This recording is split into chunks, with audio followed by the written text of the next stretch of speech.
दोस्तों, आज की जो मैं कहानी आपको सुनाने जा रही हूँ, यह कहानी सुनाने का मेरा बिल्कुल भी मन नहीं था। अंदर ही अंदर जो मेरा दिल था वह घबराए ही जा रहा था कि मैं आखिरकार यह कहानी सुनाऊं कि नहीं सुनाऊं।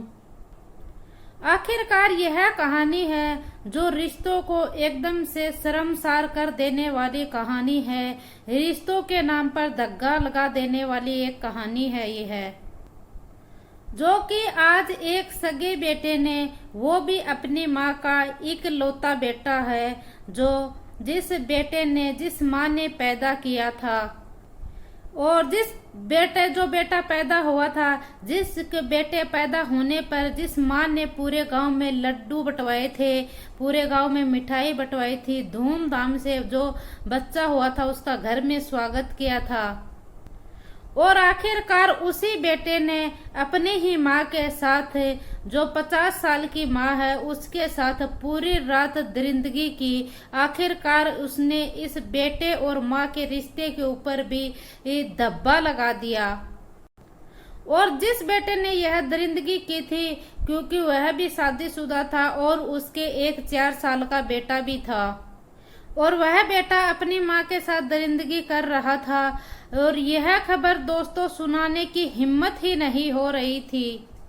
और आखिरकार जब आप भी सुनेंगे तो कि लड़के ने आखिरकार कैसी यह हैवानियत शुरू की, और सुबह तक कैसे इसने अपनी माँ के साथ यह दरिंदगी करता रहा, और फिर कैसे पुलिस को बयान देते हैं। दोस्तों, आज की जो घटना है यह हरियाणा के पानीपत जिले की है, और वहीं का इसराना एक थाना लगता है, और उसी थाने में 8 जुलाई का इसराने थाने में सुबह सुबह 6 से 7 बजे का समय था, और कोई भी पुलिस या कोई भी सिपाही थाने में नहीं आया हुआ था उसी समय एक महिला थी, वह थाने में पहुंच जाती है, और वह महिला बहुत डरी हुई, बहुत बदहवासी हालत में वह महिला थाने में बैठी हुई होती है, और वह महिला बेचैनी बदहवास हालत में बैठी हुई रहती है थाने के अंदर। तभी उसके ऊपर नजर एक सिपाही की पड़ती है, तो वह सिपाही उस महिला से पूछता है कि आखिरकार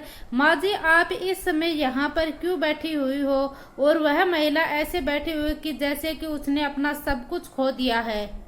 तो वह महिला कहती है कि मुझे बड़े साहब से मिलना है। तो फिर वो जो सिपाही था वह कहता है कि माँ जी, आखिरकार आप बात बताइए, क्या बात है, आपको बड़े साहब से क्यों मिलना है। और वह सिपाही उस महिला से बार बार पूछ रहा कि क्या तुम्हें तुम्हारे पति ने मारा, या कोई और बात है, या कोई और मसला है। तो यह सब बातें सुनने के बाद वह महिला सिर्फ उस सिपाही से एक ही बात कहती है कि मुझे तुम्हारा जो बड़ा साहब है उससे मिलना है। और वह महिला कहती है कि मुझे तुम्हारा जो बड़ा साहब है उससे अभी मिलना है, इसी वक्त मिलना है। अगर वह नहीं आएंगे इस वक्त तो मैं यहाँ से चली जाऊंगी, और मैं एक खुदकुशी कर लूंगी, यानी कि मैं अपने आप को खत्म कर लूंगी। यह महिला ऐसा उस सिपाही से बोलती है।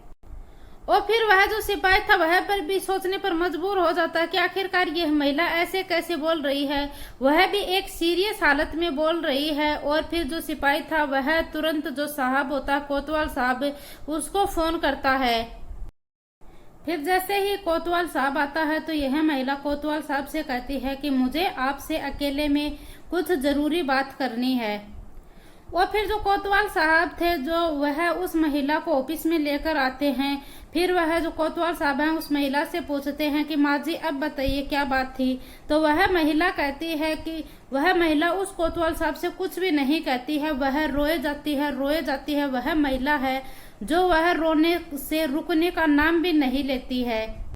और फिर जो कोतवाल साहब था वह उस महिला को, तो वह अपनी माँ की तरह उस महिला से पूछता है कि माँ जी, आप चिंता मत कीजिए, आप मेरे ऊपर विश्वास कीजिए, आप प्लीज रोना बंद कीजिए, आप जो भी बात है वो मेरे को बताइए, मैं आपको इंसाफ जरूर दिलाऊंगा।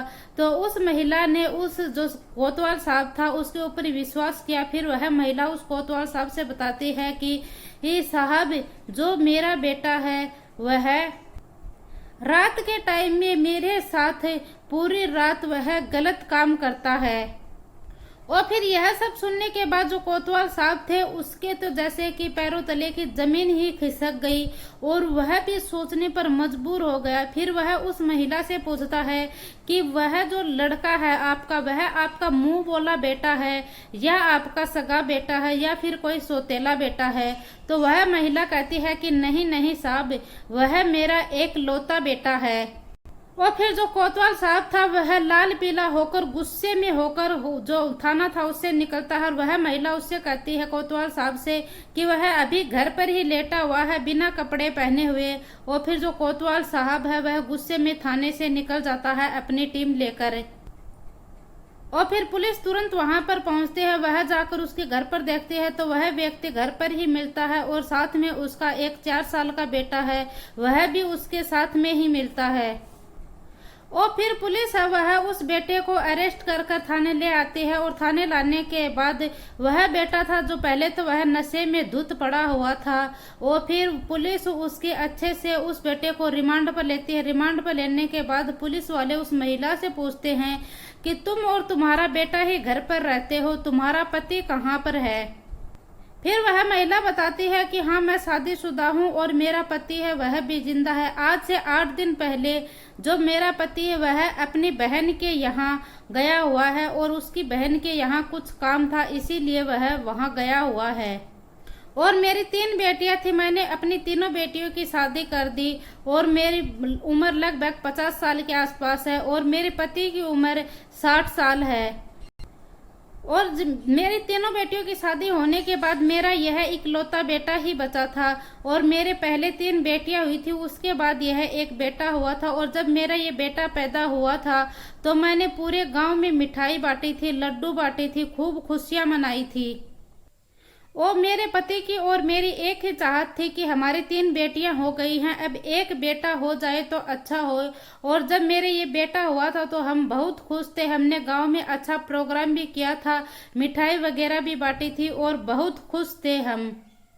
और इस बेटे के होने पर हमने गांव में बहुत सा भंडारा करवाया था और बहुत से लोगों को खुशियां बंटवाई थी। मिठाई के बदले उन लोगों को बहुत सी मिठाई बंटवाई थी। और फिर हमने 5 साल पहले इस बेटे की शादी कर दी थी और इस बेटे के एक 4 साल का लड़का भी है। और आज से जब ये लड़का हुआ था इसका 4 साल का, तभी इसकी जो पत्नी थी वह इसको छोड़कर चली गई। और इसकी पत्नी जब से इसको छोड़कर गई तब से यह शराब पीने लगा, शराब का आदी हो गया है। और यह 8 जुलाई को, क्योंकि मेरा पति तो वह पिछले 8 दिन से घर पर नहीं है, वह अपनी बहन के ससुराल गया हुआ है। 8 जुलाई से वह वहां पर खेतों में काम करने के लिए गया हुआ है। और ये जो मेरा बेटा था यह 8 जुलाई को पहले तो खेतों में जाता है पानी लगाने के लिए और फिर रात के करीब 10 बजे यह घर पर आता है और यह शराब के नशे में पूरी तरह धुत होकर आता है। और मैं और जो मेरा पोता है, इसका जो 4 साल का बेटा है, हम अंदर कमरे में सोए हुए थे। और फिर अचानक से मेरी आंख खुलती है। आंख खुलती है तो मुझे जोर जोर से टीवी चलने की आवाज आती है। और मैं जब बाहर आकर देखती हूँ तो यह टीवी भी तेज आवाज में चल रहा था और यह बिना कपड़े के ही सोया हुआ था। फिर मैं इसे देखकर घबरा जाती हूँ और फिर मैं अपने बेटे से बोलती हूँ कि तुम पहले तो अपना कपड़ा पहन लो और कपड़े पहनने के बाद तुम खाना वगैरह खाओगे कि नहीं खाओगे। मैं ऐसे इसे पूछ रही थी। तभी यह मेरे साथ बुरी बुरी बातें करने लग जाता है, गाली गलौज करने लग जाता है। और फिर मैं कमरे में अंदर आ जाती हूँ। उसके बाद यह कमरे में मेरे पीछे आता है। जो उसका बेटा था 4 साल का, वह मेरे पास सोया हुआ था। यह उसको उठाकर अपने पास ले जाता है, बाहर अपने पास सुला लेता है। तो मैं उसके पीछे पीछे जाती हूँ बाहर, तो वह मेरे को फिर से गाली गलौज करता है। गाली गलौज करता है तो मैं फिर से कमरे में आ जाती हूँ। जब मैं फिर से कमरे के अंदर आती हूँ तो यह मेरे पीछे पीछे कमरे के अंदर आता है और यह मुझसे गाली गलौज करता हुआ यह बोलता है कि तेरी वजह से जो मेरी पत्नी है वह मुझे छोड़कर चली गई है, तुमने ही मेरी पत्नी से मुझे अलग किया है। यह सब इससे बोल रहा था। अब जो मैं मेरी पत्नी के साथ किया करता था अब मैं वो तुम्हारे साथ करूंगा। और फिर जब यह सब ये बातें बोल रहा था तो मैंने सोचा कि यह सब ये नशे में बोल रहा है और मैं सब इन बातों को इग्नोर कर कर अंदर कमरे में आ जाती हूँ। और फिर जैसे ही रात के करीब 12 बजते हैं तो यह कमरे में आता है और गाली गलौज करता है, मेरे साथ मार पिटाई करता है और फिर मेरे साथ गलत काम करता है। और जब मैं इसका विरोध करती हूँ तो यह मेरे साथ ज्यादा मार पिटाई करता है। यह मेरे साथ बहुत ज्यादा मार पिटाई कर रहा था। और मैं जब यह कर रहा था तो आप सोच भी नहीं सकते कि मुझे इतना बुरा लग रहा कि जिस बेटे को मैंने एक छोटा सा पाल पोस कर इतना बड़ा किया, जिस बेटे को मैंने अपने गोद में खिलाया, जिस बेटे को मैंने अपना दूध पिलाया था, जिस बेटे की मैंने शादी की थी। कहा जाता है कि एक माँ है वह अपने बेटे के लिए कुछ भी कर सकती है, वह अपने बेटे को पालने पोसने के लिए क्या कुछ नहीं करती। और आज वही बेटा उस माँ के साथ गलत काम कर रहा था। वह माँ उसी टाइम पर सोच रही थी कि, और फिर इस महिला ने पहले तो सोचा कि मैं सुबह होते ही अपने आप को खत्म कर लूंगी, लेकिन यह महिला है, यह पहले तो अपनी जो 3 बेटियां थी उसको कॉल करती है और फिर यह अपने पति को कॉल करती है। कॉल करने के बाद यह सीधा थाने पहुंच जाती है।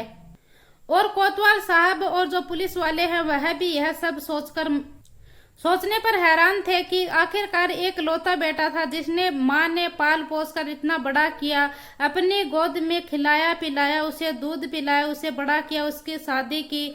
आखिरकार एक सगा बेटा भी अपनी माँ के साथ ऐसा कैसा कर सकता है।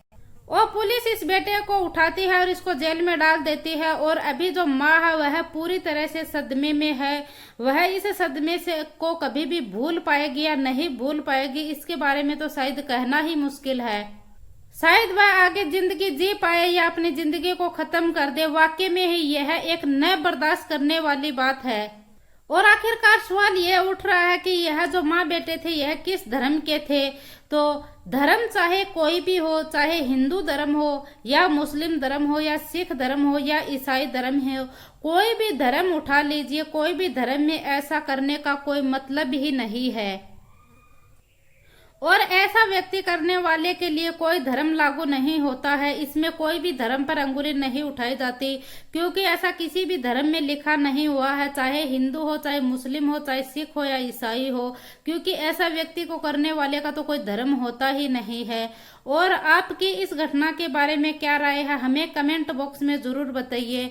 और जो हमारा वीडियो आपको पसंद आया हो तो वीडियो को लाइक करें, न्यू हो तो चैनल को सब्सक्राइब करें। जय हिंद। और दोस्तों, इस घटनाक्रम को सुनाने का उद्देश्य मेरा किसी को दिल को ठेस पहुंचाना नहीं है, किसी को परेशान करना नहीं है, किसी का आहत करना नहीं है, बल्कि आपको जागरूक करना है, सचेत करना है। जय हिंद, जय भारत।